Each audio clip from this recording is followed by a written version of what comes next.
¿Qué tal? Muy buenas noches, ¿cómo están? Muchas gracias por acompañarnos en una edición más de esos Octa Talks, en donde tendremos hoy una breve charla acerca de cómo preservar nuestro bambú, cuáles serían como las recomendaciones generales para poder preservar y alargar la vida útil de nuestras construcciones o muebles, según sea el caso, ¿no?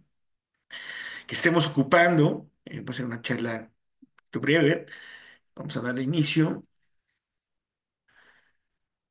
en este momento, agradeciendo que tengan el micrófono desconectado para que podamos estar fluyendo sin interrupciones. Muchísimas gracias. Eh, entonces, cuando hablamos de la preservación del bambú, lo hablamos como parte de todo un sistema, de un proceso de calidad, ¿no? Que va desde el momento en que tú empiezas a diseñar tu estructura y después que vas a seleccionar tu especie, la especie que vas a ocupar, la gente que vas a elegir. Todo esto tiene que ver al final con procesos de calidad, por supuesto, y la preservación, obviamente, es una de las claves, porque pues si no se preserva tu bambú, pues la vida es demasiado corta. Vamos a ver información que está basada también en normas técnicas. Eh, Aquí les dejo las normas en cuales se están basando esta información que les vamos a compartir el día de hoy. Y claro, no avanzar mucho más. Bueno, aquí también vemos otros estudios muy interesantes que vamos a hacer alusión en un momento más. Decirles que, claro, cuando hablamos de la preservación, hay dos grandes bloques realmente, ¿no? Hay un bloque como muy industrial, que pues vamos a ver que es como mucho basado en procesos químicos, ¿no? Y con la voluntad del mercado, y otro que es más como holístico, en donde vemos desde la luna, vemos el sol, analizamos varias cosas, ¿no? Buscando las mejores condiciones para nuestro material. Y claro, no me gustaría pasar a materia sin antes volver a recalcar lo importante que es que estemos revisando las predicciones de las ciudades en las que habitamos, porque cada vez hay más estudios que nos van indicando cuáles serán las temperaturas, cuáles serán las precipitaciones, cómo incrementará el nivel del mar y afectará a estas zonas. Ese es un estudio muy interesante porque, pues sí, hay un desplazamiento de las temperaturas. Entonces las ciudades van a ser cada vez más calientes, ¿no? Entonces aquí van a relacionar, pues ahí que eliges la página, eliges tu ciudad y pues aquí en México nos dice que estará en 3,6 grados más caliente en 60 años. También hay muchas herramientas, digamos, de predicción en donde podemos analizar cómo tendremos la erosión costera y con ello, pues también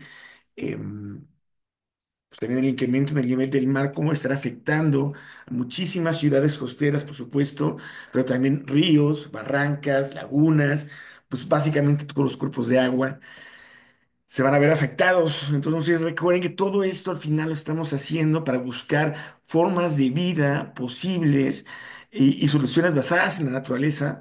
Y sobre todo ahorita, pues el bambú tiene todo el sentido del mundo, porque pues es lo que es un material, le apostamos mucho porque es un material que crece muy rápido, ¿no? Y puede ser usado en más de 2,000 aplicaciones. Entonces, creemos que podemos resolver nuestro medio de vida a través del bambú. Y todo eso, pues hablamos sobre eso, tener siempre en la mente estos fenómenos de las ciudades oasis, que ya es breves ciudades en donde la vida será posible y ciudades en donde las condiciones realmente serán pues inhabitables en cuestiones de temperatura, en cuestiones de humedad, que se escapan de los rangos de la habitabilidad. Y entonces por eso también hay todo un desplazamiento de flora, de fauna, de población, por supuesto, buscando mejores condiciones y también tratando pues de generar ahí algunos bastiones para pues hacerle frente a este pronóstico, ¿no? No, esto no es una condena, pero sí es una advertencia muy clara de que una buena parte de la población, el 45% de la población, vive en estas áreas. Entonces, la idea de usar el bambú es generalmente pues generar estas fronteras vegetales, eh, por ejemplo, sustituir la madera de la tala ilegal del Amazonas por bambú y cosas por el estilo que nos permitan entonces creer que pues, puede haber eh, formas de evitar este espacio. Y con eso, pues entonces entramos a materia de bambú, por supuesto, ¿no? Vamos a ver que el bambú, pues es un material muy ligero, porque básicamente está pues, conformado con millones de bambucitos ahí pegados, haciendo esos paquetes de fibras, dándole el contorno a las floemas, al floema y al xilema, perdón. Y pues que sí tiene una parénquima y que tiene azúcares, amidón, que es apetecible para insectos como el xilófago, el Dinoderus. Entonces, aquí en esa imagen es muy importante entender dos cosas. Una, pues que eh, el bambú pues no tiene la conexión de las fibras transversales. Entonces, volvemos a repetir, pues eso son como millones de popotitos ahí empaquetados y sí, en la parte de los diapasones hay algunas conexiones, pero generalmente en su pared no. Entonces, mucho del preservante, aunque hay técnicas de presión, las técnicas más usadas en América Latina, México, es por inmersión. Entonces, ¿qué quiere decir? Que el líquido va a pasar entre estas células por capilaridad poco a poco y eso le lleva días, realmente 5 días, perdón, ¿no? En adelante, ¿no? Entonces, eso tenerlo muy claro para que cuando usemos el método a preservar, sepamos que necesitamos darle tiempo. Ese es el insecto xilófago, el Dinoderus minutus, que pues habita y come del bambú. Entonces está ampliamente extendido y afecta todos los bambúes, ¿no? Em, Leñosos que conocemos, ¿no? Se ven muy afectados por el Dinoderus, que podemos ver aquí cómo está dañando toda la pared. Entonces realmente la cutícula no la afecta, pero sí la pared interna sí. Entonces, esa es la parte que pues tenemos que preservar. Esta pared es la que tenemos que preservar. Eh, Hay diferentes preservantes, diferentes métodos. El que vamos a ver es el método pues, de los más ecológicos, por así decirlo, ¿no? Y también bastante probado para interiores, por supuesto. Vemos, por ejemplo, que también pues, es que hay especies que tienen más azúcares que otras, ¿no? Entonces se ven más afectadas eh, unas que otras. Por ejemplo, en este estudio podemos, eh, podemos ver que la guado angustifolia, ¿no? En tanto el nudo como el entrenudo, tiene algunos piquetes, algunas perforaciones, por supuesto, ¿no? Pero, por ejemplo, la bambusa vulgaris, mucho más, es la bambusa vulgaris vitata, la amarilla, ¿no? Que se ocupa mucho para el papel, ¿no? Y generalmente no se recomienda para la obra, puesto que, como podemos ver, es muy susceptible, ¿no? Eso no quiere decir que no se construya con este material, ¿no? En México se construye muchísimo con ese material, porque, pues, como su nombre lo dice, lo podemos encontrar en muchas partes de forma muy abundante. Entonces, pues solamente tener la precaución, ¿no? De quizás darle un poquito más de días, ser más como precavidos en la parte desde la cosecha, ¿no? Porque si hay entonces especies más susceptibles a otras. Cuando vemos cuando analizamos cuándo cortar el bambú, ¿no? Como les decía, muchas empresas dicen, pues yo corto cuando me lo piden, ¿no? O tengo un pequeño stock y cuando me lo piden lo corto, ¿no?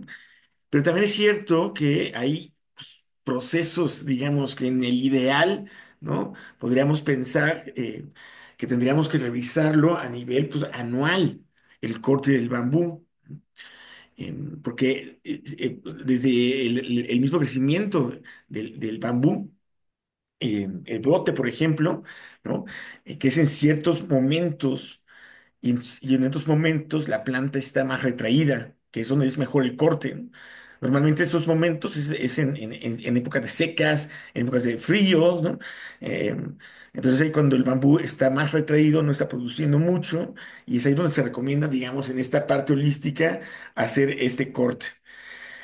Em, También el sol, ¿no? Bueno, el sol tendrá que ser con la estación, obviamente, ¿no? La estación más fría, más seca.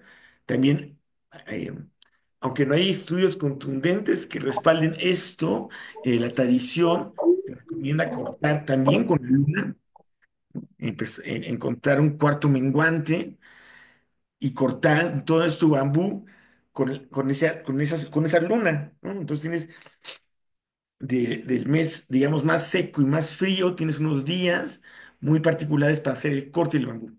También la hora afecta a la cantidad de humedad que pueda tener el bambú. A mayor fotosíntesis, pues mayor agua hay en el culmo, más tarda en secar, más difícil la preservación. Entonces se busca preferentemente que las primeras horas de la mañana, si es oscuro mejor, pero tampoco es tan recomendable meterse al bambusal en oscuridad. Pero digamos que lo más temprano posible sería como lo más conveniente. Y también, si bien digamos que la raíz del bambú, que es el sistema rimatoso, tiene una vida distinta al culmo, que es la parte aérea, envejecen distinto. Entonces el culmo, pues tiene un tiempo de vida, un tiempo en donde está más fuerte, un tiempo en donde apenas está endureciendo o lignificando. Entonces tienes que saber bien, identificar la edad de la pieza que vas a cortar. Vamos a ver un poquito más adelante con detalle. Y después hay un proceso que le llaman avinagrado o curado en mata, que es simplemente permitir que el bambú se vaya secando en su follaje poco a poco durante 3 semanas.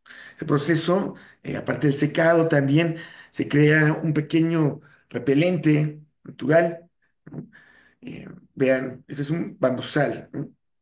Una guadua.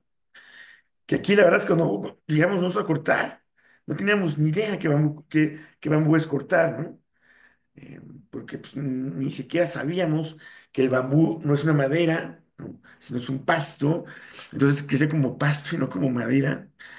Entonces, muchos estudios van determinando que del tercer al cuarto año, la madera del bambú es donde tiene la mayor fuerza de esta pieza. Y esa edad se evidencia también con la presencia de hongos y líquenes en su pared, que lo evidencian, pues que ya está envejeciendo, que sus defensas están bajando y por ende es atacado por estos hongos. Esta especie, que nos parece que es Ujalaguado velutina, ahí la mixteca poblana, pues como hay muy poca agua, no pierde la hoja caulinar. Entonces, la tradición de la zona es que el bambú que se pudre, su hoja caulinar, es el bambú que ya está bueno. Entonces, aquí vemos un bambú joven y aquí vemos un bambú con la hoja caulinar, que es la que está pegada al tallo, podrida. Como les comentaba, la fase de las lunas. Si bien, ¿no? Claro, aquí hay una controversia, mucha gente dice que no tiene nada que ver, porque no hay un estudio contundente, al menos no lo hemos encontrado, que demuestre que en el bambú la luna afecta sustancialmente, ¿no? Sí, evidentemente tendremos más agua, por supuesto, eso lo vemos en el corte, y es horrible cortar un bambú con mucha agua, ¿no? Tu herramienta misma, pues se afecta, ¿no? Entonces, si fuéramos eligiendo cómo son las mejores condiciones, yo creo que sí, buscaríamos la luna menguante para reducir la cantidad de agua en el culmo y reduces el peso también del bambú, reduces y también la afectación de tu herramienta. Como les comentaba, también pues, las horas, ¿no? En la tradición, digamos, holística, nos recomienda hacerlos por las mañanas. cuando la actividad fotosintética está muy baja y por lo cual tendremos poca humedad eh, y pocas azúcares. Y la vinagrado en mata, que como les comentaba, se realiza el corte en el bambú. En general, si lo puedes dejar sobre su pedestal, perfecto. Y si no, sobre una piedra o algo que no esté en contacto directo con el agua, y se deja 3 semanas. Proceso en donde se va secando poco a poco y va perdiendo peso también. El preservante que nosotros ocupamos para el bambú es la combinación de ácido bórico y bórax en una proporción 1 a 1, una concentración del 5% y un tiempo de residencia de al menos 5 días. Se puede quedar 1 o 2 días más, no pasa nada. Pero hay varios estudios que sí demuestran que después del quinto día ya no absorbe tanto el bambú. Entonces se prepara en una cubeta, ¿no?, con agua caliente y después se disuelve sobre el tanque más grande y ya, pues ahora sí que el método de cómo inyectas este preservante en el bambú es variado, porque puede ser con una jeringa, le llaman inyección, puede ser de inmersión en un tanque eh, o de difusión vertical, que es parados, ¿no?, con una perforación en todos los nudos para poderlo llenar como un vaso.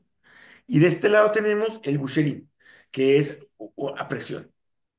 Entonces ocupa ahí todos los vasos comunicantes del bambú y desplaza la savia, sustituyéndola por preservante. Muy bien, pues ese era un poquito lo que les queríamos comentar el día de hoy acerca de cómo preservar tu bambú.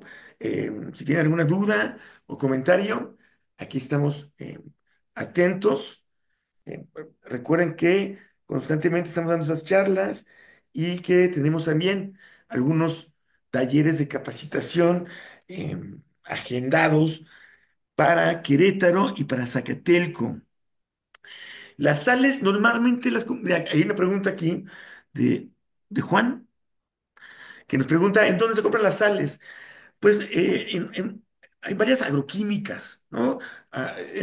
Sí que vende, que como es como un nutriente, ¿no? Se ocupa mucho en donde te venden los fertilizantes, ¿no? Entonces busca agroquímicas y es como bastante disponible, porque es mejor comprarlo como por bulto que por gramos que puedes conseguir después en farmacias carísimos. Pero sí, en cualquier agroquímica puedes encontrar estos químicos.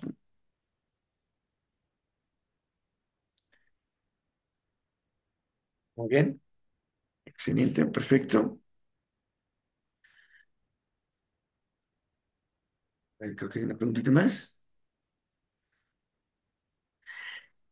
Sí, hay varias personas que, bueno, aquí nos preguntan en el chat que se puede preservar con sal de mar. Y si bien nosotros no conocemos ningún estudio que lo valide completamente, sí sabemos que hay mucha gente que está ocupando una concentración del 6 al 10% eh, y con agua salada, ¿no? Sí, hay mucha experiencia de cómo la madera pues, se mete al mar, ¿no? Y se preserva, por supuesto, ¿no? Entonces, hay muchas, digamos que dentro de lo que se está innovando, de los preservantes, sí es la sal, pero también son como el aceite de neem, que son unas alternativas que se están ahorita como empezando a usar. Pero eso de los ácido bórico y bórax ya décadas que se ha validado. ¿Ok? Muy bien.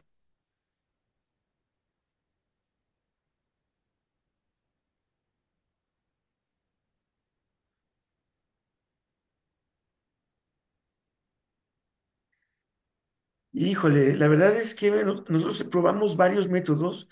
Después dicen, nos preguntan que después de las sales de boro, desde nuestra experiencia, ¿qué métodos será también confiable y económico? Mire, solamente una vez preservamos ahumando el bambú. Aquí lo que hicimos fue colocarlo en un chacuaco, en la salida de un fogón, y ahí lo dejamos, ¿no? Y se ahumó, se ahumó, se ahumó. Lo hicimos una vez, nada más. Y pues esa obra lleva más de 20 años. Entonces creo que por ahí puede ser interesante explorar el ahumado en cuestión de confiable y económico.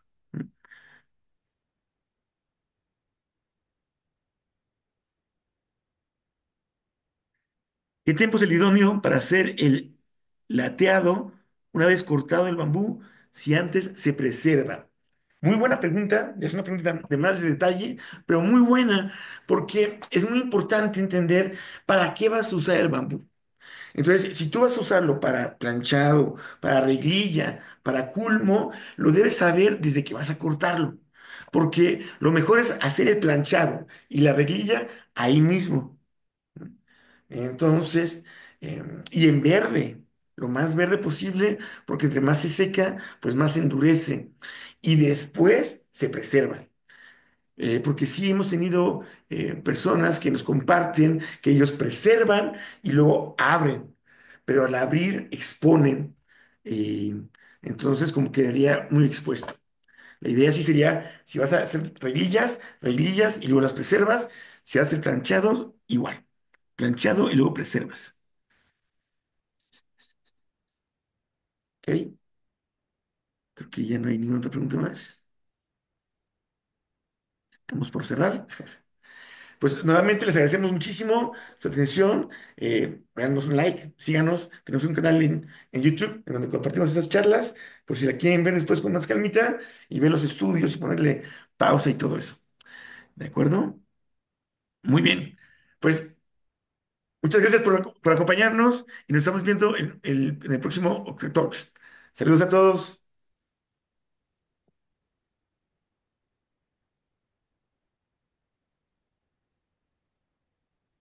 Saludos, Francisco.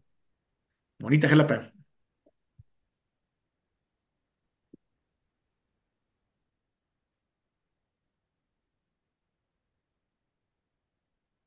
Saludos, saludos. Hasta pronto.